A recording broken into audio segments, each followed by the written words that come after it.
सबक नंबर 1 सल्तनत विजयनगर या विजयनगर एम्पायर। नंबर 1 इसका बानी। बानी का मतलब होता है शुरू करने वाला, बुनियाद रखने वाला, या इसको हम फाउंडर कहते हैं। हरिहर और बुक्का ये दो भाई थे। इन्होंने 1336 सन ईस्वी में विजयनगर सल्तनत की बुनियाद रखी, यानी इसको शुरू किया। इसका पाया तख्त या सदर मुकाम या इसका कैपिटल सिटी जो है वो हम्पी था, जो जिला बल्लारी में वाक़ा है। इस सल्तनत का कौमी निशान जो है वराह यानी सुअर को कहते हैं। ये देखिए, ये विजयनगर सल्तनत का निशान था। इस सल्तनत का मशहूर राजा कृष्णदेवराया था। ये कृष्णदेवराया है जो इस सल्तनत का मशहूर राजा हुआ करता था। अहम खानदान। इस सल्तनत में 4 खानदान अहम हैं, इंपॉर्टेंट डायनेस्टीज। नंबर 1 संगम खानदान, संगमा डायनेस्टी। नंबर 2 सालवा खानदान, सालवा डायनेस्टी। नंबर 3 तुलुवा खानदान, तुलुवा डायनेस्टी। और नंबर 4 अरुवीडु खानदान, अरुवीडु डायनेस्टी। तो यह सल्तनत 4 खानदानों पर मुश्तमिल थी। इन 4 खानदानों ने मिलकर विजयनगर सल्तनत के नाम से हुकूमत की। सबसे पहले देखेंगे संगमा खानदान के बारे में, संगमा डायनेस्टी। हरिहर इस खानदान का पहला राजा था, यानी संगमा खानदान में जो पहला शख्स जो राजा बना उसका नाम था हरिहर। इस सल्तनत का फैलाव देखेंगे मगरिब में कोंकण के साहिल तक। देखिए, भारत के नक्शे में हमें जुनूब की तरफ देखना है तो ये मगरिब है, तो इस समंदर के किनारे वाले हिस्से को कोंकण कहते हैं। तो मगरिब में ये समंदर के किनारे तक सल्तनत फैली हुई थी। फिर मशरिक में नेल्लूर और कडप्पा तक, ये मशरिकी हिस्सा है, तो ये नेल्लूर और कडप्पा तक मशरिक में फैली हुई थी। फिर शुमाल में कृष्णा नदी, यानी इसके शुमाल में इसकी जो सरहद थी वो कृष्णा नदी थी। और जुनूब में कावेरी नदी तक, ये जुनूब है, कावेरी नदी तक इसकी सरहदें वाक़ थी।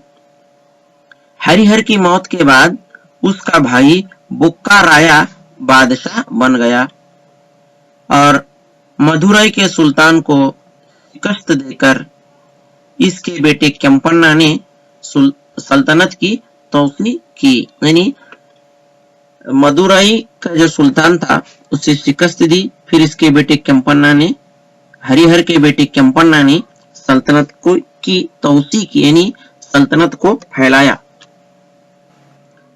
देवराया दुवम या इसको प्रौढ़ देवराया भी कहते हैं। यह शख्स संगम खानदान का मशहूर राजा था, यानी देवराया दुवम संगम खानदान का मशहूर बहादुर हुक्मरान था। तख्त नशीनी के बाद इसने बड़ी फौज बनाई, यानी जब वो बादशाह बन गया, जब तख्त नशीन हो गया तो उसने एक बड़ी फौज बनाई जिसमें कई मुसलमान फौजियों को शामिल किया। तो देवराया दुवम की फौज में मुसलमान सिपाही भी थे जो तीर अंदाजी और घुड़सवारी में बहुत माहिर थे। इस फौज की मदद से आंध्र के रेड्डी को हराया। देवराया दुवम ने एक बड़ी फौज बनाई और आंध्र, यानी जो अब मौजूदा आंध्र प्रदेश और तेलंगाना है, वहां रेड्डियों की हुकूमत थी, तो उन रेड्डियों को उसने हराया। और बहमनी सुल्तान अहमद शाह से जंग करते हुए मुदगल, रायचूर और बंकापुर पर कब्जा किया। तो बहमनी जो हम आदिल शाह कहते हैं, बीजापुर, गुलबर्गा, तो उस खानदान का अहमद शाह बादशाह था। तो उससे भी हराकर देवराया दुवम ने मुदगल, रायचूर और बंकापुर पर कब्जा कर लिया। लक्कन्ना दुंडेश इसका फौजी कमांडर था, यानी इसकी जो फौज थी उस फौज का सिपह सालार या कमांडर जो था वो था लक्कन्ना दुंडेश। देवराया दुवम एक मजहबी रवादार था। मजहबी रवादार यानी तमाम मजाहिब की इज्जत करने वाला, तमाम मजाहिब को साथ लेकर चलने वाला था। इसने अपनी सल्तनत में जैन और विष्णु के मंदिर बनाए, और एक मस्जिद भी बनाई थी। इसके दरबारी शायरों में श्रीनाथ इसका दरबारी शायर था। एक संस्कृत आलिम भी रहता था जिसका नाम था डिमडिमा, और कन्नड़ का शायर भी और इसका वजीर भी था जो है लक्कन्ना दुंडेश। लक्कन्ना दुंडेश बैक वक्त इसका फौजी कमांडर भी था और एक कन्नड़ जुबान का शायर भी था। तो ये तमाम शोरा श्रीनाथ, डिमडिमा और लक्कन्ना दुंडेश देवराया दुवम के दरबार में रहते थे। इससे मिलने वाले अलकाब यानी लकब देवराया दुवम को गज बेटेगार, तो समुद्राधीश्वर, अरिराया विभाड़ा ये लकब से याद किया जाता है। इसके दरबार में ईरान से एक सफीर आया, एक ट्रैवलर ईरान से आया जिसका नाम था अब्दुल रज़ाक। तो अब्दुल रज़ाक, देखिए अब्दुल रज़ाक है। अब्दुल रज़ाक ईरान से भारत आया। उस वक्त देवराया दुवम की हुकूमत थी जुनूबी हिस्से भारत के जुनूब में। तो अब्दुल रज़ाक यहाँ आया, कई सालों तक रहा। इसकी सल्तनत में घूम फिरने के बाद इसने देवराया दुवम के बारे में और विजयनगर सल्तनत के बारे में कहा है कि इतना दौलतमंद पाया तख्त, यानी सदर मुकाम कैपिटल, इतना दौलतमंद पाया तख्त मेरी आंखों ने पहली बार देखा। यानी इससे पता चलता है कि विजयनगर सल्तनत एक बहुत बड़ी सल्तनत थी जिसमें काफी दौलत पाई जाती थी। फिर कहता है कि शहर के लिए 7 किले हैं, यानी शहर को 7 किलों से तामीर किया गया है। राया की फौज यानी देवराया दुवम की फौज लाखों की तादाद में खड़ी है। तो इससे अब्दुल रज़ाक के इस कौल से, इस जुमले से देवराया दुवम की सल्तनत का पता चलता है।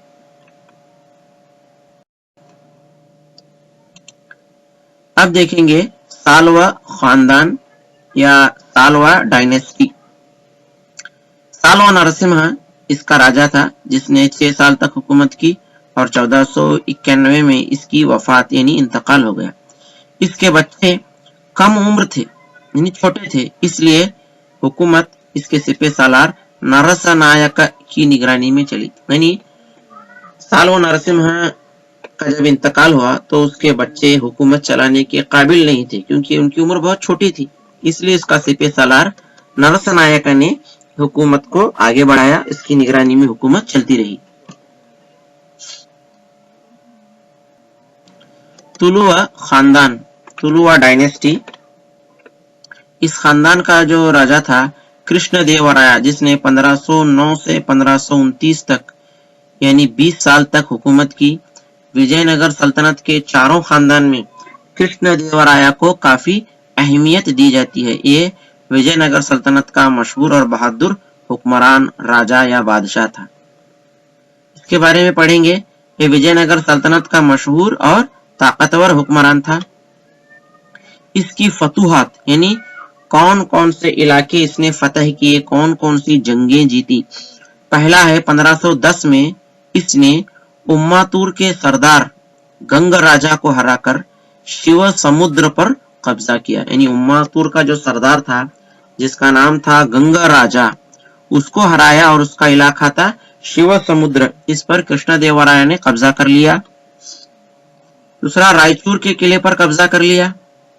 और तीसरा है बीजापुर के सुल्तान से गोवा पर कब्जा करने के लिए पुर्तगालियों की मदद ली। यानी पुर्तगाली तिजारत के लिए गोवा आए हुए थे, तो उनकी मदद से कृष्ण देवराय ने गोवा को अपने कब्जे में ले लिया, जिस पर बीजापुर के सुल्तान की हुकूमत थी।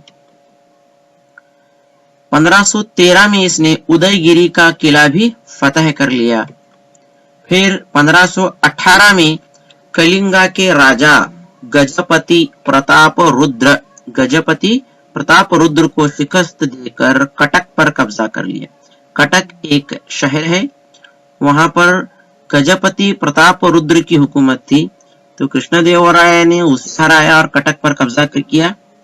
फिर उसके बाद उसी की बेटी जगन मोहिनी से शादी की। यानी जिस बादशाह को हराया उसी की बेटी से कृष्णदेवराय ने शादी कर ली। नंबर 6 इस्माइल आदिल शाह। ने दोबारा रायचूर पर कब्जा कर लिया। इससे पहले कृष्णदेवराय ने रायचूर पर कब्जा कर लिया था, तो फिर वापस इस्माइल आदिल शाह ने अपने वापस इलाके को दोबारा कब्जा किया, जिस पर कृष्णदेवराय ने आगे बढ़ते हुए गुलबर्गा और बीदर के किलों पर कब्जा किया। ये गुलबर्गा और बीदर बहमनी सल्तनत के इलाके थे। तो जब इस्माइल आदिल शाह ने रायचूर को दोबारा अपने कब्जे में लिया, तो कृष्णदेवराय ने उन्हीं के सल्तनत के यानी इस्माइल आदिल शाह की सल्तनत के गुलबर्गा और बीदर के किलों पर कब्जा कर लिया और वहां पर बहमनी शहजादे को आजाद करा के उसे बीदर पर तख्त नशीन किया। यानी बहमनी शहजादे को मुक़य्यद किया गया था, यानी कैद किया गया था। तो कृष्णदेवराय ने उस बहमनी शहजादे को आजाद कराया और उसे बीदर के तख्त पर बिठाया। इस वजह से यानी तख्त पर बिठाने की वजह से उसे एक लक़ब दिया गया है कृष्णदेवराय को, और वो लक़ब है यवन राज स्थापनाचार्य। यवन राज स्थापनाचार्य ऐसे अल्फाज कर्नाटका की तारीख में मिलते हैं जो कन्नड़ या संस्कृत में होते हैं, तो आपको इसकी मशक करनी है, इनको बोलने की आपको प्रैक्टिस करनी है। यवन राज स्थापनाचार्य। नंबर 7, 1529 तक उसने चारों सिमतों में सल्तनत की तौसी की थी। यानी कृष्णदेवराय ने 1529 तक जो है मशरिक, मगरिब और शुमाल और जुनूब तक इसने अपनी सल्तनत को फैलाया था। तौसी करना मतलब फैलाना। अब कृष्णदेवराय मौर्रिखीन की नजर में, मौर्रिख यानी जो तारीख लिखते हैं, जो हिस्ट्री या इतिहास को लिखते हैं, उससे कहते हैं मौर्रिख। इसे हम अंग्रेजी में हिस्टोरियन कहते हैं। तो हिस्टोरियन या मौर्रिखीन कृष्णदेवराय के बारे में क्या कहते हैं? पहला है रॉबर्ट स्यूल। रॉबर्ट स्यूल कहता है कि कृष्णदेवराय बड़ा दिलेर यानी बहादुर, दानिश्वर फौजी यानी अक्लमंद होशियार फौजी और सियासी माहिर था, यानी सियासत के बारे में बड़ी महारत रखता था। पॉलिटिक्स के बारे में, हुकूमत किस तरह चलानी है, इसको कहते हैं सियासत, पॉलिटिक्स। तो इसका माहिर था। उसने दुश्मनों के होश उड़ाकर जुनूबी हिंदुस्तान तक हुकूमत की तौसी की। ये दुश्मनों के होश उड़ाना मतलब उनको हराना, हराते हुए जुनूबी हिंदुस्तान तक इसने हुकूमत को फैलाया था। डोमिंगो पाइस कहता है कि कृष्णदेवराय कद आवर शख्स यानी ताकतवर शख्स, मशहूर शख्स था और नरम मिजाज का मालिक था, यानी नरम मिजाज रखता था। रक्कस तंगड़ी या तालीकोटी जंग, बैटल ऑफ रक्कस तंगड़ी और तालीकोटी, ये जंग 1565 में हुई है और ये जंग एक फैसला कुन जंग थी। इस जंग के बाद विजयनगर सल्तनत का खात्मा हो गया और ये जंग 1565 में लड़ी गई। तालीकोटी एक जगह है जो कृष्णा नदी के किनारे वाक़ा है। तो इस मकाम पर ये जंग लड़ने की वजह से इसको बैटल ऑफ तालीकोटी या तालीकोटी की जंग या रक्कस तंगड़ी की जंग कहते हैं। ये जो जंग है दो सल्तनतों के दरमियान हुई, एक तरफ बहमनी सल्तनत और दूसरी तरफ विजयनगर खानदान। ये दोनों आमने सामने थे। ये दोनों सल्तनतें उस वक्त की मजबूत सल्तनतें मानी जाती थी। अब ये जंग क्यों शुरू हुई, इसकी क्या वजह थी? एक है राम राया ने, ये विजयनगर सल्तनत का बादशाह था, राम राया ने बीजापुर और गोलकंडा पर कब्जा कर लिया। ये बीजापुर और गोलकंडा बहमनी सल्तनत के इलाके थे, तो उस पर इसने कब्जा किया था। इसलिए बहमनी जो खानदान था वो मुत्तहिद हो गया और जंग शुरू हो गई। तो जब राम राया ने बीजापुर और गोलकंडा पर कब्जा कर लिया तो अपने इलाके हासिल करने के लिए बहमनी खानदान एक हो गया। यानी ये ये बहमनी सल्तनत 5 खानदानों पर मुनहसिर थी, तो तमाम एक हो गए और जंग शुरू हो गई। जंग का मंजर देखेंगे कि किस तरह जंग हुई। 23 जनवरी के दिन 1565 ईस्वी को बहमनी सलातीन यानी सुल्तान बादशाह और विजयनगर की फौज कृष्णा नदी के साहिल पर आमने सामने हो गई, जंग के लिए खड़े हो गए। राम राया जो बादशाह था, इसकी सरपरस्ती में विजयनगर सल्तनत जंग लड़ रही थी, तो वो जंग में मारा गया। फिर इसका बेटा यानी राम राया का बेटा तिरुमला और वेंकट ने मैदानी जंग से फरार होकर पेनुकोंडा में पनाह ले ली। यानी जंग इतनी भयानक चल रही थी, इतनी घमासान जंग चल रही थी कि इस जंग में बहमनी सल्तनत का पलड़ा भारी हो रहा था। तो राम राया की मौत के बाद उसका बेटा तिरुमल और वेंकटा ये दोनों मैदानी जंग से फरार हो गए, यानी भाग गए और पेनुकोंडा में जाकर पनाह ले ली और विजयनगर सल्तनत का खातिमा हो गया। यानी इस जंग को बहमनी सल्तनत ने जीत लिया और मैसूर, यलहंका, केळदी, चित्रदुर्ग और सुरपुर के सरदार और पालेगार आजाद हो गए।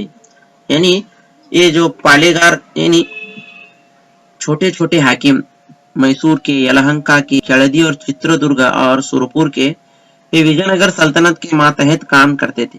जब विजयनगर सल्तनत की हार हो गई, उनका खातिमा हो गया, तो इन लोगों ने अपने आप को आजाद कर लिया और बहमनी सल्तनत ने विजयनगर पर कब्जा कर लिया। तो इस तरह कस्तंगड़ी की जंग एक फैसला कुन जंग मानी जाती है।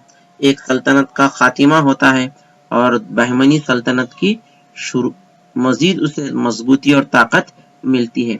विजयनगर के इलाके बहमनी सल्तनत के मातहत आ गए।